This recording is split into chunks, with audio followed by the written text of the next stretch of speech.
If you're a leader, you need to hear this. Great leadership isn't about having followers. It's about making more leaders. The real measure of leadership isn't about power or position. It's about impact and influence. The best leaders uplift, mentor, and empower others to reach their full potential. Leadership isn't about control. It's about creating a culture where people feel valued, inspired, and ready to grow. Remember this. If you treat your employees like they make a difference, they will. Join us in transforming leadership into a movement. Watch this video and see the incredible difference it makes when leadership is about building leaders, not followers. What's the best leadership advice you've ever received? Drop it in the comments. Welcome to Building Resilience. I'm Jose Pereira, your host. This is the place where true leaders are forged, where stories of adversity turn into lessons of strength, and where faith, courage, and resilience come alive. Each week we bring you voices that inspire, challenge, and equip you to lead with an unbreakable spirit. This is more than a podcast. It's a movement, and it begins right now. Okay. Welcome everybody to my show, Building Resilience. This is a show where we showcase people that have gone through adversity, but today have thrived. And today I have a very special guest. By the way, I always mention how I get connected to our guest. James and I are both integrated of the C-Suite for Christ. We're going to talk a little bit about that. And there's where we really got the connection, because he's a man of faith. So he has a background of pathologist. So he was in the hospital for the veterans. He's going to talk a little bit about that. Today he's retired, but all his experience, he's going to talk about his experience because he wrote a book about the bullying. It's interesting, the book, by the way. I have the book here. I was reading it. It's called Chemical Courage. And this is interesting because there are 70 anonymous stories talking about bullying. We're going to talk in this show how he got to that. So without no further ado, James, thank you for being here. I give you the mic. Jose, it's good to see you again. You know what was interesting, because to the audience, we did an intro call that was supposed to be like a 15-minute intro call. I don't know how long we were talking, James, like 2 hours. I was telling him that we should have recorded that, because that really would be a great podcast, no? So we hope we create that atmosphere today for this podcast. So let's introduce James. And James, tell me a little bit about your testimony, your story, because you were talking about that you wrote your book based on a dark moment. Go back to that moment and tell your story. I had done what every person wants to do, pretty much, which is to succeed. And at the cost of many people around me, and at my own personal cost. That doesn't mean that it was a bad decision. It doesn't mean that it was it was anything, bizarre or something like that. It was just life, time and chance. As Ecclesiastes tells us, time and chance happens to everybody. Mm-hmm. So my story is nothing compared to many others, and it might be a little bit more dramatic than some, but it's my story. And the way that it started was I was in the United States Air Force, and the president came along and did exactly what was being done, what's being done right now, which is a lot of drawdown and reduction in force kind of things. And so at that time, I was supposed to be a recruiter in the Air Force, but I didn't get those orders. I got orders overseas, had little babies, and I wasn't going to leave my home to leave them alone. And so here I am out of the Air Force. And it was the one thing that I loved and endured. And, in 1990, I got an Air Force level award. So I was doing well. It was just time and chance happened to me, and the forces were drawn down. And at that point, then I did everything I could possibly do to make ends meet because I didn't have a job. And then finally went back to school and got a master's degree in speech pathology. Got the first job that was available in my region, the only job that was available in my small region. And before my clinical fellowship was over, the company filed for bankruptcy. Oh, wow. So I, again, now have student loans and no job. And I thought, well, what in the world is this about? And then I landed on my feet in the medical field, and that was kind of the start of my desire to really rise to the top in providing healthcare to people. And at one point, I had an opportunity to join a neurocognitive rehabilitation center in Detroit as their CEO. Oh, wow. And I just needed a professional reference, and that was it. So I called my buddy, who was a associate director in the Veterans Health Administration, and he convinced me to take time and join the federal government. And so I did, and then we moved 80 miles away from our home, but all together as a family for the most part. And and then it just started happening. I just started skyrocketing, and leadership class after leadership class, and achievement after achievement. I call it the Kool-Aid or the golden handcuffs. That it was just this, this elated rising, and to the point that you get a table that's a certain size and a certain number of people around it. The next time you get a bigger table and more people around it. And it culminated in a really big table with like 70 to 80 people around it every morning. And me at the very end of that table, looking down at all these people, just with a great amount of gratitude, thinking, man, how could I be here? And you were in the pinnacle of your career. Yeah, right. So it was just this climbing thing. Mm-hmm. And at the same time, I missed some hockey games. I drove through snowstorms to get to hockey games and dance recitals. I did all of that stuff that you do as a young middle-aged parent. But I was never really truly present in the moment. I was always thinking about something. It was always something good, but I was always distracted. And the reason that I'm bringing that up is because that distraction is what led to Chemical Courage. So it was December. What was going on with your family at that time? So you were climbing the corporate ladder. What about your family? Yeah, that's a really good question. I know now that they were afraid. I didn't know then. I couldn't see it. I couldn't pick up on it. All I could pick up on is that you know, I had some really ridiculous expectations of life. And as I rose and became the man, I expected my family to rise along with me, and that their culture, their behaviors would be similar, commensurate with that of an executive. And little stuff like shoes at the front door. You know, I'd get home after driving across the Upper Peninsula of Michigan in snowstorm, and my only expectation was that there wouldn't be a pile of shoes at the front door.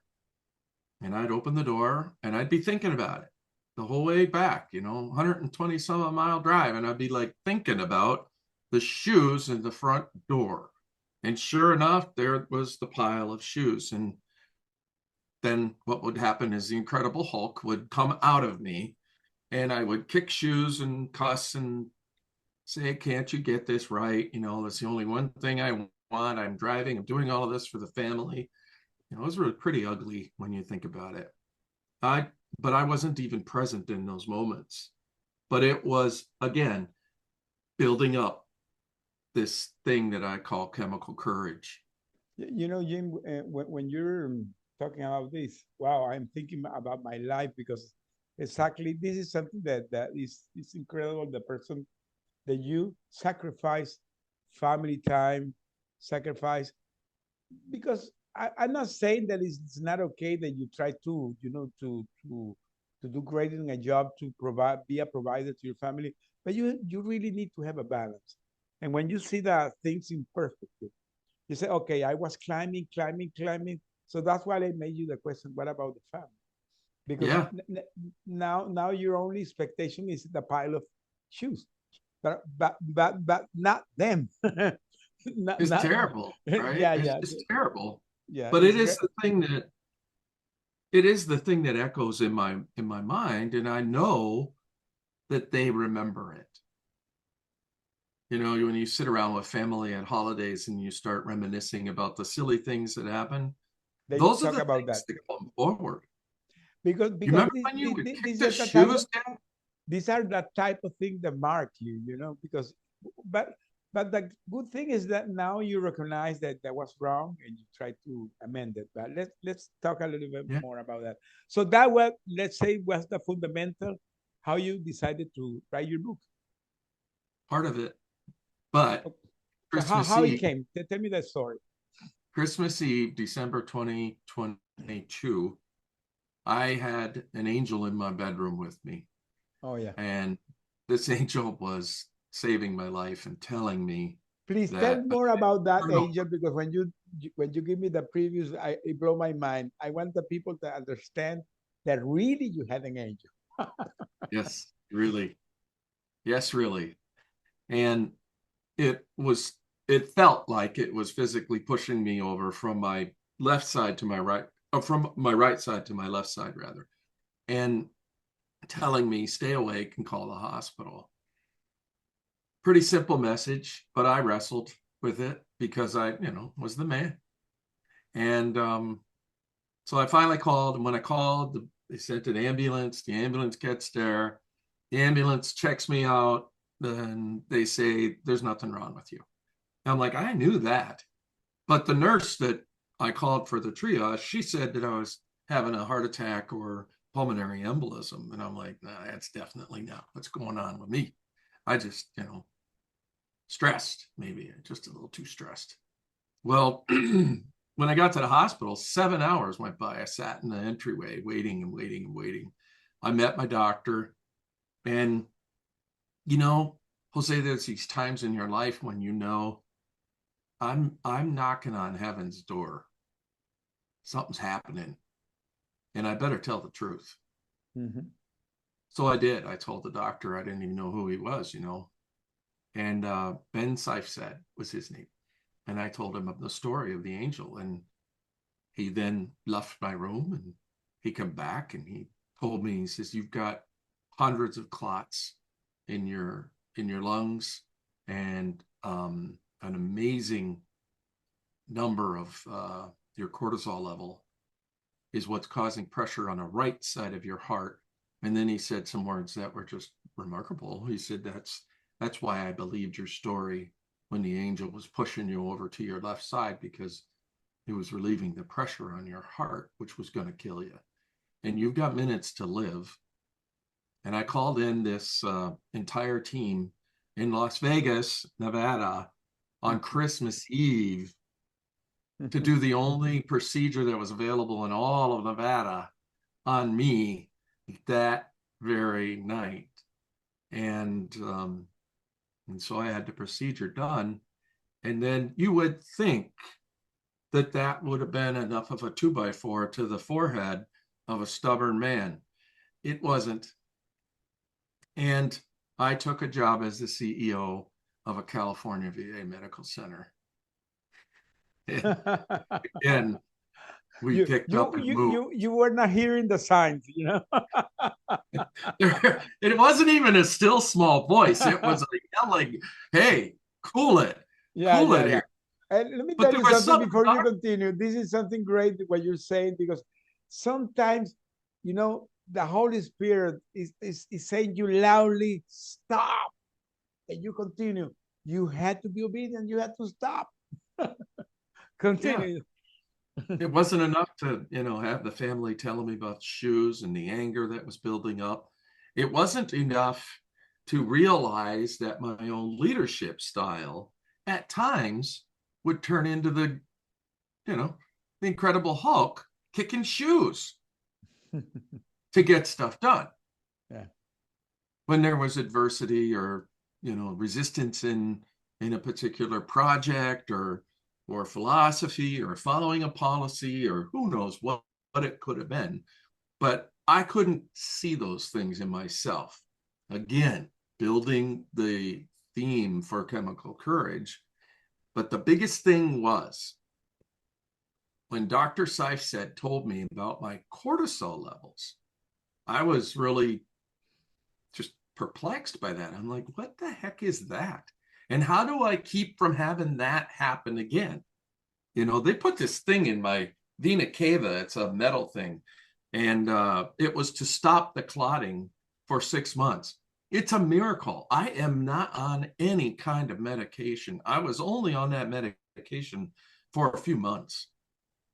And after that, everything was fine. And the doctor told me, he said, the reason that this happened to you, and this was in California, these were vascular surgeon and cardiology, neurology, big specialists, people that went to Stanford, we had really good doctors. And they told me, there is no way any of this happened to you except for stress. And so then you go back to those golden handcuffs and the climb and the clawing and the leaving the family behind and say, come on, guys, come on, we're climbing this mountain. Come on up here. It looks great up here. And I just kept doing that because it's like an addiction. It's the ego, my friend. It's the ego. It's an ego addiction. Yeah. It's an ego addiction, yes. Yeah. And it finally came crashing down in California when values, my leadership, and things that were happening there, despite my attempts to stop it, became so much so dark that my wife was in Wisconsin visiting the granddaughters, and my son wasn't talking to us, and all of these products of my push really came to the surface, and I felt very, very responsible, hopeless, and suicidal. So I called her, and I had a gun in my hand when I called her. I said, I need you to come back to California. We got to talk. We got to figure this out. And so she did. And then I called my boss, and I told my boss, I said, this isn't good for me. It isn't good for anybody. And, I'm in a position, Jose, appointed by the president of the United States to take care of veterans in the Veterans Health Administration. And I'm getting ready to quit the one thing that I loved probably more than even my family and God at that time. I had put my priorities in a really messed up order. And the culture and the challenges and the realization that my body was giving me signals again, that it is time. You should be listening to the temple and doing what the Holy Spirit is telling you to do. So you would think this would be a happy, wow, great ending, great decision, all that's good. I wound up in Wisconsin, no job, feeling like a failure, having my family close and starting to see that, wow, this is really valuable. But what about the rest of this mess? And living in my daughter's basement after being a CEO. Living in my daughter's basement. I could not. You literally went to the valley all the way down. Dude, I couldn't get the story of Jonah and Job out of my brain. It was just there. You are under a juniper tree, and do you get the message now? I sent you a fish, for Pete's sake. Spit you out of the fish. Are you gonna listen? Yeah. And so we eventually got a house, and some miraculous things happened financially that just couldn't have happened while I was in. And we're not by any means where we were when I was a CEO, but we're also not hurting, thanks to my service to the country and thanks to a lot of the things that happened to me along the way that just brought me to this place. And it seems like it's life sometimes seems like a roller coaster, right? And you're riding it, and the highs and the lows they're accentuated. So like when you get the job as a CEO, you're like, yeah, nothing can stop me because I'm the CEO, and then you get humbled by something that comes along and you go, well, I don't know anything that these people know. They know everything, and I have to trust them. And you go through that thinking. You go through life like that too. And there are moments in everybody's life where you can imagine, if that didn't happen to me, if God didn't have that in my path, I wouldn't be who I am today. I wouldn't have the gratitude and the recognition of the magnitude and glory of Jesus Christ. How was you? What was the moment that you really thought that this was not a burden? That was something that what God put in you, like the Jonas, as you said. Where you realized that was the moment, and you felt that was a testing of God, but He was testing you for the good. So Yes. tell me a little bit about it. Yes. It wasn't when I thought it was going to be. I thought it was going to be when I took my fingers and put them on the keyboard and started writing a book. That's when I thought it was going to be. But it wasn't. The book was a struggle, and the book was getting these anonymous people to tell me more about bullying. And so the reason that I left my job was because of bullying. It was because of the toxic work nature that we've gotten into. It's because of the world and the culture and the climbing and the siloing and the selfishness, just plain simple selfishness. Yeah. It's like when you're a little kid and you're, in a sandbox, and one kid brings a bag of cookies and they're eating those cookies while you're playing in a sandbox and not giving you a cookie. And then they do it the next day and the next day. And it's like, am I ever going to get a cookie from this person? No, I'm never going to get a cookie. And it just gets all the way to the top into the boardroom, and people start acting like they were in a sandbox again, like they were little children, because of selfish motives. My department, mine. Yeah.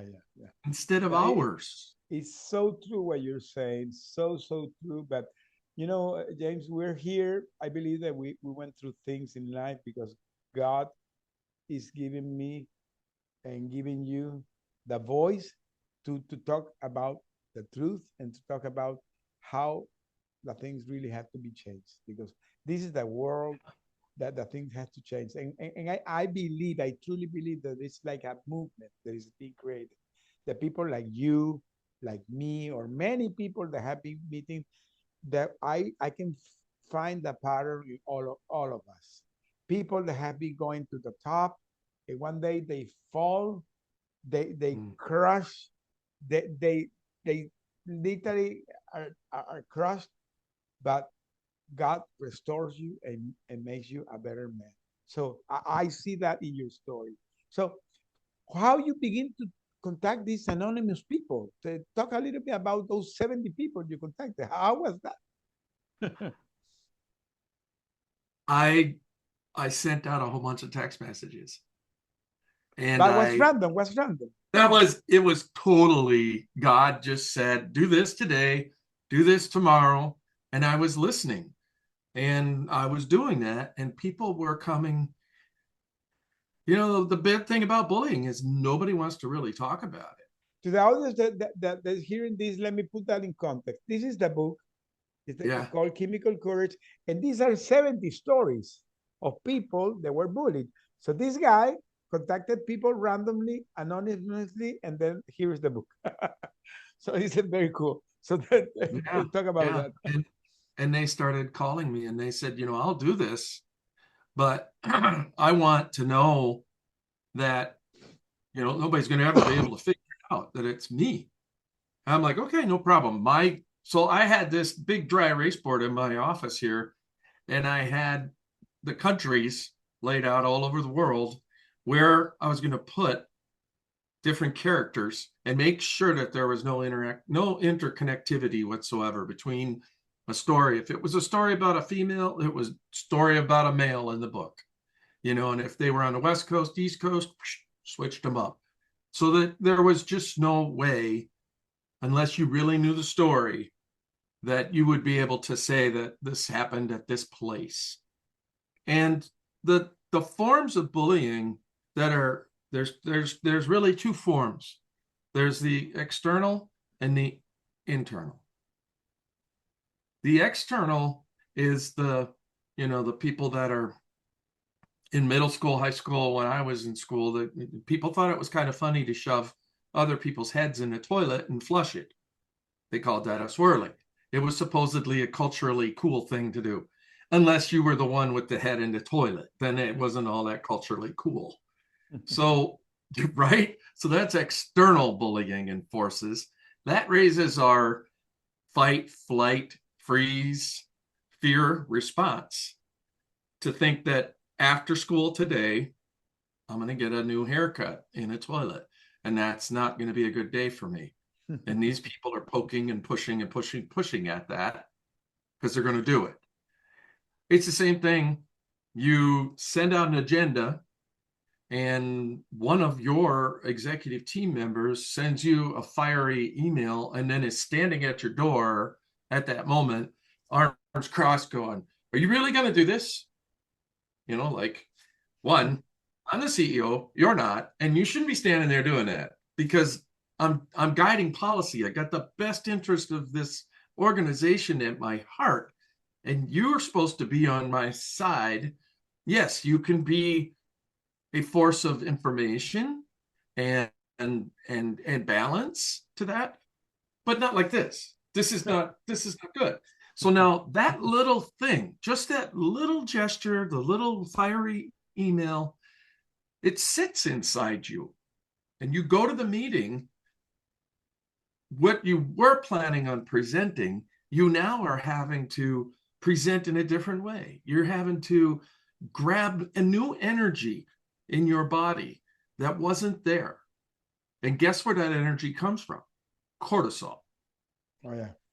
Our body, in that fight, fear reflection, will have an increase in cortisol.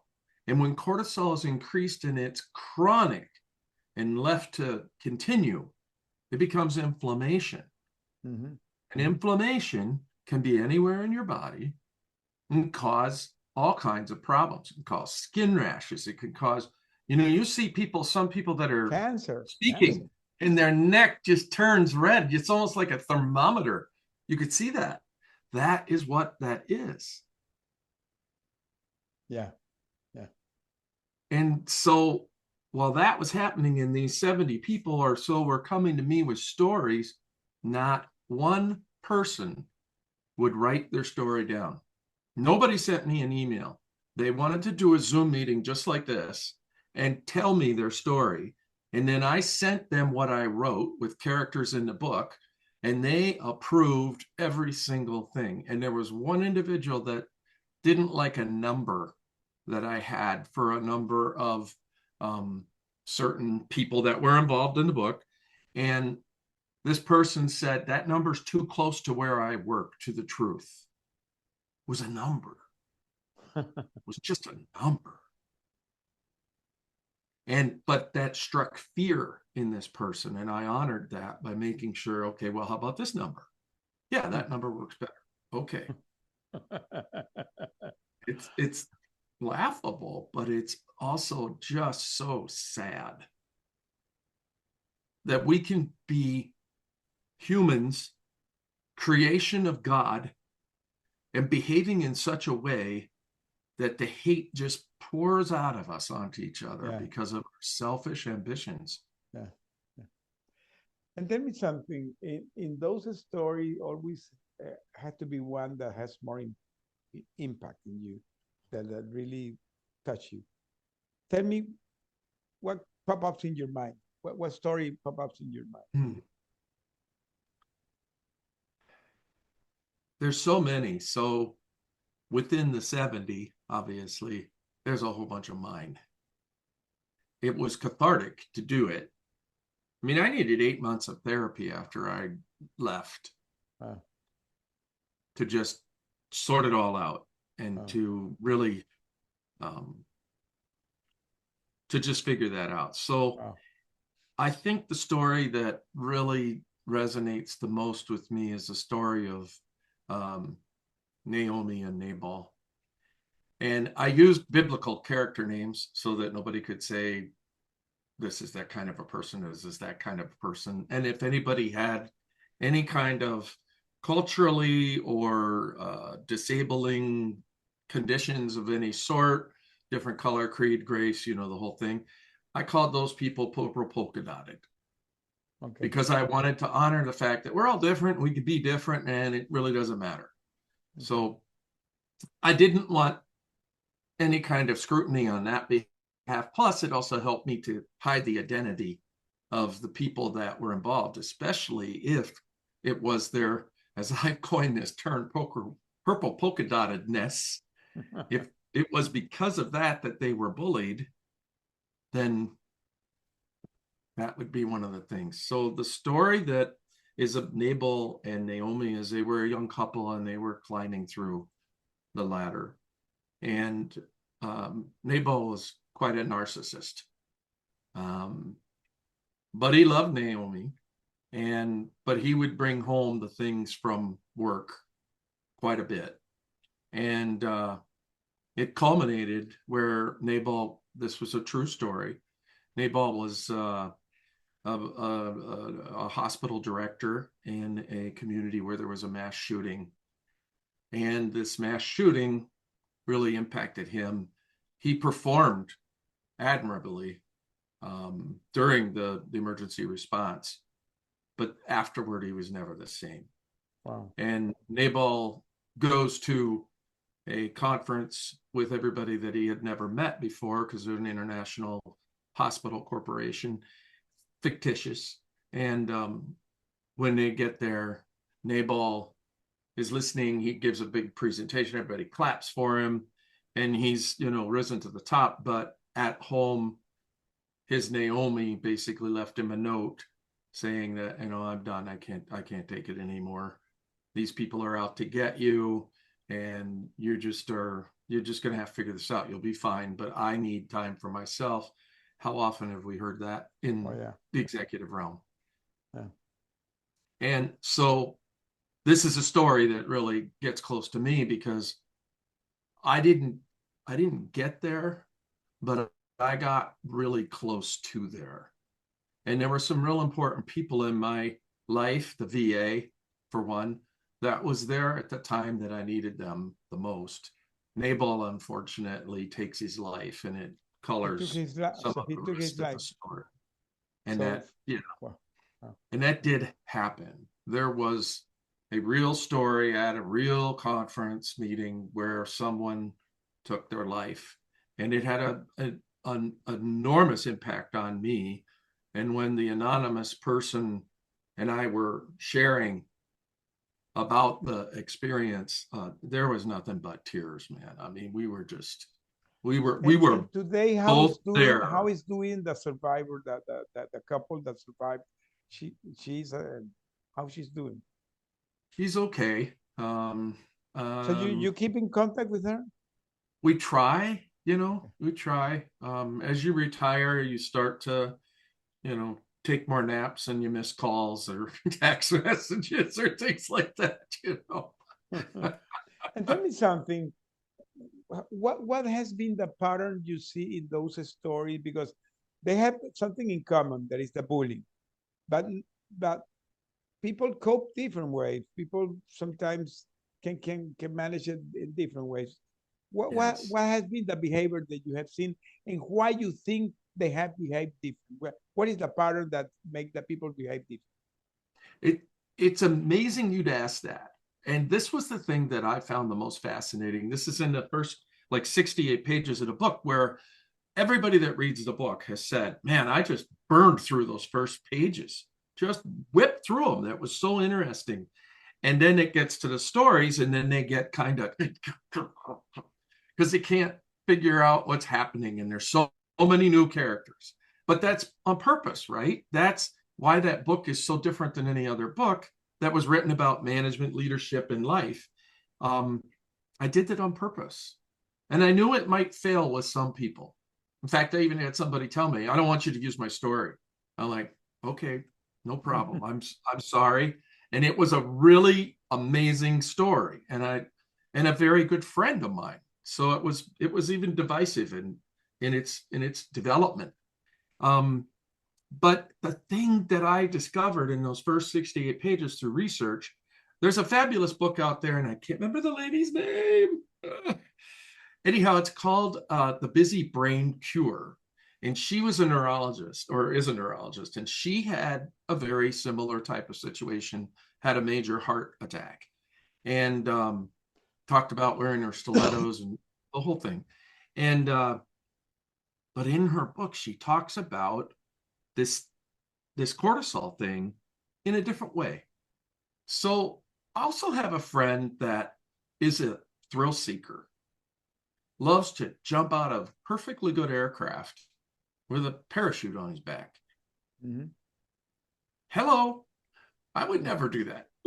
Well, you're talking about the cortisol. You know that in my book that I have it here. If you see the prologue, the prologue of my book was written by this guy, Brian Klausner. Brian Klausner is the director of the Wake Medical Center of North Carolina. It's a trauma recovery center where I was. And he's Oh, an authority talking about how the cortisol, the infuse of cortisol, impacts in you. And let me tell you what he told us when he analyzed our story, when our captivity story. He told us that the thing that we did there, that we tried to maintain a routine and keep going and yeah, doing things, yeah, that avoid that we had the infuse of the cortisol, because we had always the frontal cortex turned on, and that avoids the infuse of cortisol. So we didn't we didn't know how, but we did it, because he yeah, told us that if we hadn't done that, because we stayed years, we can have had so massive infuse of cortisol that I could have come back maybe crazy, maybe yes, with a cancer, maybe, yeah, but didn't happen. And he told us that was because of that. So yeah, you're so true that the cortisol in a small amount is good when you're in a situation that because this is typical that you can feel the danger. So it's typical that a small mhm, shock will infuse you the energy. But if you get there, there's where the damage comes, because you're going to be totally flooded on cortisol. Let me It's tell you something. fascinating that your doctor said that. No, he's an authority. Let me tell you, and you had to hear the podcast that I did with him. I'm gonna send the link, because he was my guest. I brought him to my show, and he talked about it. It's fascinating. It's really fascinating. Wow. James, let's talk about, because now you're embedded in all these stories, hearing the sadness that has to have impacted yourself, hearing all those stories. So how you manage to handle all those emotions? How you did it? Because I know that you were trying to heal yourself, but at the same time, there is something incredible that I have learned. Sometimes when you are repeating the things that you have gone through, like you're telling today the story, or hearing other stories, your brain doesn't recognize if that is true or not, because the brain is temporal. So it could happen that the brain thinks that the situation is happening again, or is happening to you. So sometimes it's difficult to manage that. How you manage that that didn't affect you? There's a scripture that says, "He who asks will receive. He who knocks, it will be opened. But he who asks amiss will not receive." And we ask amiss all the time. We pray about passing a test in high school. We pray about, getting a good performance review on our work. We pray about if we should buy that new refrigerator with all the bells and whistles on it. I'm not going to judge someone else's prayers, but I am the judge of my own prayers. And when I ask amiss, I know that I'm asking amiss. So when I ask God, how can I do this? And he says, this way. I say, okay. Now, I didn't say that before. I can't say that, as we were talking about our connection with C-Suite for Christ, this was the thing that drew me into C-Suite for Christ, was that we're not a networking group. We are a group of Christian people that are in the marketplace, that are thirsty for fellowship and the truth, God's truth, and how to actually enable and empower God's truth in our everyday. And I didn't do that. Yeah. There were decisions I made that I didn't ask God. I might have said, yeah, I'm a Christian and I'm thinking about God and I wanted to do it that way. And I'm thinking that was the right stuff, but I didn't ask. I was asking amiss, and I wasn't receiving either. Okay, that's a great introduction to you made to the next segment, that is the faith and the connection with the C-Suite for Christ.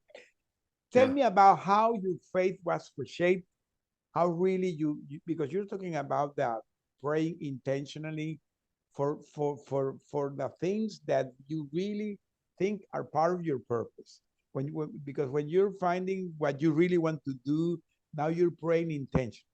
So how that faith was reshaping, how was the connection with the C-Suite for Christ? The people that doesn't know this, C-Suite for Christ is a movement that, if Paul is hearing this, is a wonderful guy, Paul Newberger, that he has this group. I love the way he always reframed it, that this is an apologetic group of Christians. So, yep. and that's the way I got connected with James and many other people that have been meeting, because one of the things that all of us think is that God has restored us, and we are unapologetic, saying that we love him and we love Christ, and because our life has changed because of that. So James, tell me your story of that connection.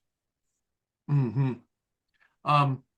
So I started following, but I really wasn't active until I got to Wisconsin, and that would have been in 2023 of August.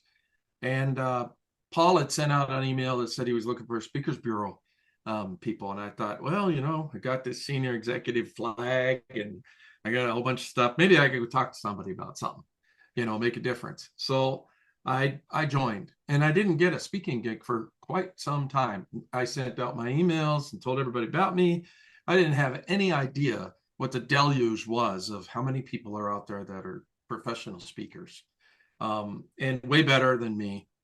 But through C-Suite for Christ, I built friendships and fellowship with people that could help me, and I could ask, the hard questions like, well, how did you do that? And what did you do with this, with your calendar? And, things of just growing that way. Well, through that process, again, there was another roller coaster. There was you got to be the best coach ever. You got to get the credentials. You got to have clients. That didn't work for me. God didn't have that in my plan. God told me, he says, you tell people you'll coach them for coffee. And I'm like, okay. So I did. And I got more hours than anybody else that was in my cohort. I got like 600 hours in a very short period of time. I pushed through the Professional Christian Coaches Institute, and I'm just waiting for the final email that will tell me that it's okay to go take my test for the International Coach Federation's PCC, which is the second level. And so here I go again, climbing and achieving.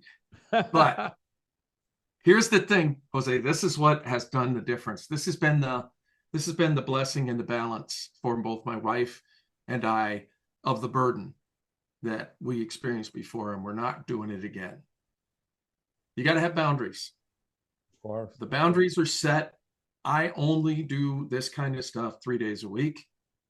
4 days a week, I'm a papa and a retired guy that works around the house with his wife and does stuff.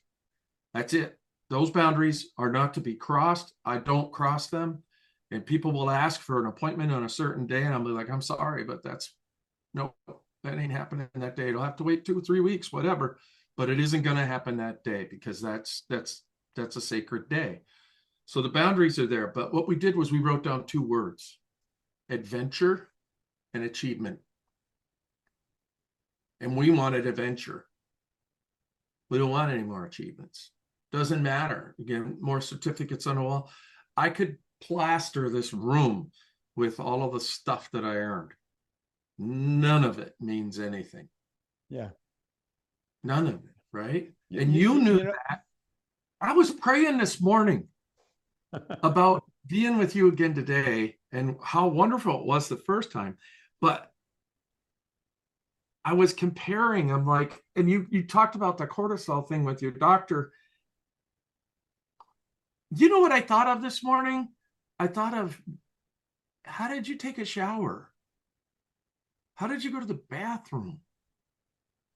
Those things, and I get to a point where in my life I think, well, it's just bad enough that I should make it over. Well, let me say something to you that you did a great example. Yesterday, by the way, I was talking yesterday this with a lady that we were talking. During my captivity, we had 5 years without taking shower. We didn't have shower. We didn't have running water. We had a tank. Let me tell you how it worked. We had a tank, a 500-liter tank, and one of my guys, Tomeo, because he was a tank expert. So he managed how we could survive with that water for the next cycle of the vacuum truck refilling the tank. That was like 4 days after. Every 4 days came the truck to fill up the tank. So if we run out of water, we were done. So we had this like the gallon size bottles. We filled it, and everybody had 3 gallons. 3 gallons to do everything. I literally I washed with maybe like a bottle of like this with a cup, and I stayed doing that for years. When I came back, we landed in the Army Brooks military base in San Antonio. I remember that I was in the hospital, and I took my first shower, and I was like 2 hours in the shower room, and I remember the nurse knocked the door saying, "Mr. Jose, are you okay?" "No, I'm fine. I'm fine." So, James, people take things for granted, and I Yeah. spent years without a shower. You Yeah. know, you know, and that And you're changed your you're perspective of everything. Because now for me today a shower is a sacred space. When I'm gonna take the shower, for me it's because I enjoy it. I missed it for years. And people that are hearing this, don't take things for granted. Amen. The thing that you have today, express gratitude because this God is given to you. And gratitude is the builder of oxytocin. Correct, correct. And believe it or not, the same stuff that you get at the dentist for the laughing gas, that same stuff is built up in your body. Correct. So the difference between a person who balances this and a person who gets depressed and dark and feels like they might need to end their lives, not always, but it's a big contributor, is that the cortisol levels are different. The person that is freaking out has a very high cortisol level. Yeah. Yeah. The person who's a thrill seeker has a very low cortisol level. And therefore, they have more tolerance space between the breaking point. If Yeah. you are if you were bullied, if you bully yourself and you listen to that voice and you don't partner with it and agree and try to learn from it, include it into your personal boardroom. Don't argue with your bully. You're never going to win. Yeah. You haven't won yet. Yeah. But if you partner with it and you actually make an agreement with your bully that, okay, when you notice this, I'm going to sit and listen to you, but you're going to sit and listen to me too. And we're going to work this thing out in a peaceable kind of quiet moment where you just pause. You guys, I knew this was a Holy Spirit moment when I was praying it this morning, because I'm like, this is just way too weird to just pray about, did he take a shower? Just way too weird. I answered you how it was. And James, we're coming almost to the end, but I want to know 2 things. The first is, what is next for you? And tell us where the people can find you. The people that are hearing this, they want to find you, where they can contact you. So, for sure. What is next for me is continue coaching, and but something happened with C-Suite for Christ that's really cool, and it's supposed to happen here within the next couple of days. I have been given the honor of being a YouTube show host, and the show is called In This World, but not of it. And it will feature people that have an Ebenezer. And the Ebenezer is something that we use to remind us of God. Mm-hmm.